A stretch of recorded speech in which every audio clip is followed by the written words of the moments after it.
You know, being a part of the veteran was part of the Indian way of life, or say Lakota way of life. We all wanted to be part of that warrior society growing up. It didn't matter how old you were, we all wanted to go to war. So through the high school, I watched nothing but the Vietnam War on the news, and I wanted to be there. I don't care what it took me, I wanted to be there. So I volunteered, I think it was 11 mornings to volunteer to go to Vietnam. And they said I was crazy, but being a Lakota and being a Marine, we wanted to go. I wanted to go. We finally went, and it's a total culture shock when we got to the country. Country that don't smell very good, smell like fish, smell like murky mud with all the rice paddies, and I could never get over that smell. But afterwards, you see all these little tiny people. They weren't good looking to us. Towards the end of the tour, the women are really starting to look nice. They wear their special gowns, special uh, for their own ceremony. They really look pretty. But as when we started going to start being part of that, some of us were got either got screwed or got they messed us up because I went as a mechanic, auto mechanic in Vietnam. I never did do auto mechanic. Closest thing was help change a tire. But I spent just because I'm a Lakota, they put me on patrols right away, immediately, and right away they sent me to Fifth Marines. So I was there like 3 months with them, and during that whole time, I never wrote letters or never forgot about everybody at home, trying to survive. So finally, I started writing home, and by that time, they transferred me to 11th Marines as artillery unit. There again, they sent us on patrols, and we were supposed to come back to the unit for rest. And you never get no comfort in the artillery unit because they fire all day and all night. And we were sent up to the Northern Artillery Cantonment, and then they fly us out to Laos and Cambodia border to keep the NVA occupied so they wouldn't be coming in battalions. And we fight almost every day with somebody during that whole time. And I finally got hurt on May 2nd, 1971. So they sent me back on the ship. But during that whole time that I thought I always thought about I wanted to come to the war, but I didn't want to fight every day. And there was an everyday thing. In times that are comfortable as we're back on the base. Even if you sat on guard, at least we're not fighting. We still get in fights, but we don't get attacked every day. Well, those are the experiences that I experienced through the whole time. But during this whole time, I ran into one of our two of my Lakotas, Seaborn Iron Hawk and Dewey Badaware, and a guy named Johnny Chivi from Arizona, and then a guy by the name of Tonama from Iowa. And I made a lot of buddies. A guy by the name of Daryl Smith blew up in his truck, and he survived. And he's still in North Dakota, but he went through the PTSD so bad that he went through 5 marriages, went through an alcohol problem, came close, and lost his farm because of alcoholism, and lost his children. Now, at my age, he quit doing that. But I went through a ceremony they called Wiping of the Soul ceremony through Footscro back in 1981. I think it was 80 or 81. And after that,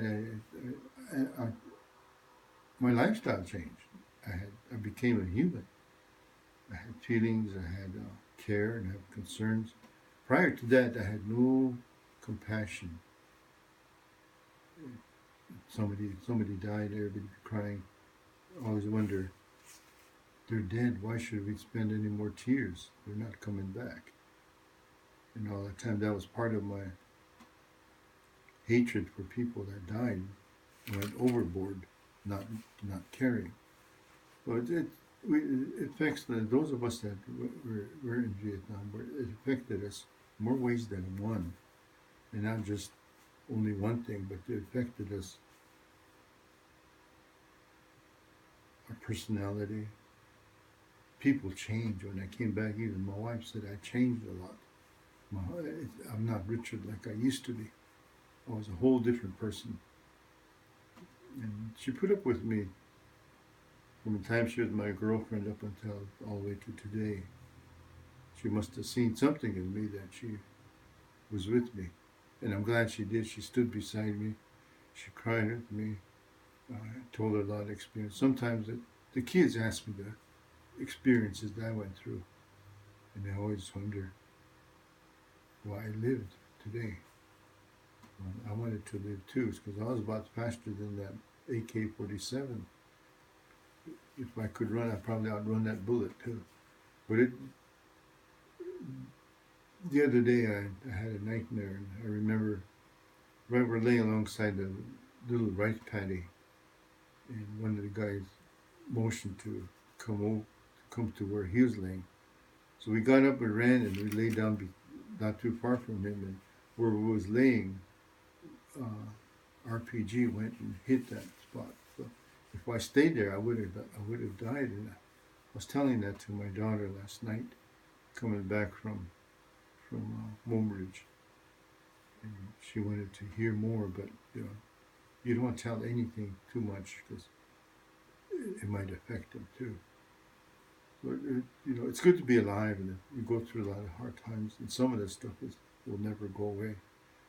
But to me, through prayers, through spirituality, I survived this long. So I think if everybody that went through that, if they do it like that, maybe, I'm not saying everybody should, but that's how I survived.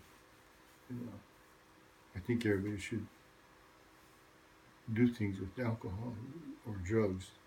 Do it without it, because part of the Buddhism curse was 5 things that were going to be amount to nothing. We'll be suicidal. We're going to be abusive, alcohol, drugs, men, women, and children. We're going to amount to nothing. We're going to be very suicidal. 5 things that. So my mother noticed and my dad noticed that these things are very same things that I experienced.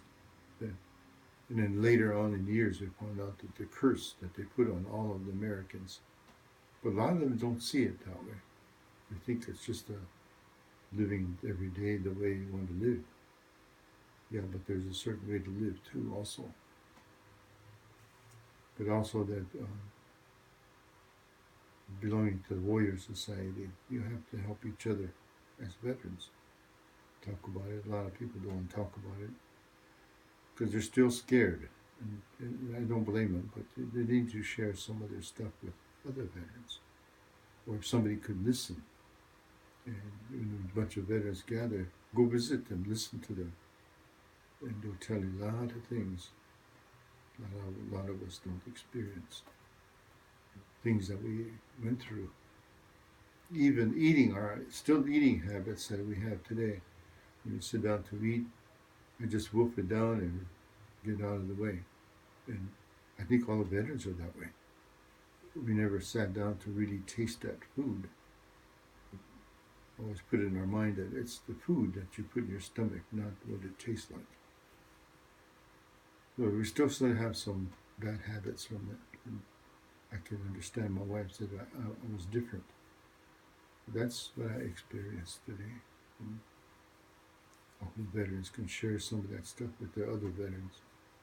And some things that, if they sit in a group, people can listen, but some things that they will walk to the side with you and tell you things, those are confidential. But again, even then, we should be able to talk about it publicly, or to our wife or mother or father or somebody, so that we get it out of our back. It feels better. Almost taking a load off your back. It feels light. Feel pretty good when you do something like that. So those are things that I think we need to understand and talk to a veteran. That's what I experienced. Thank you.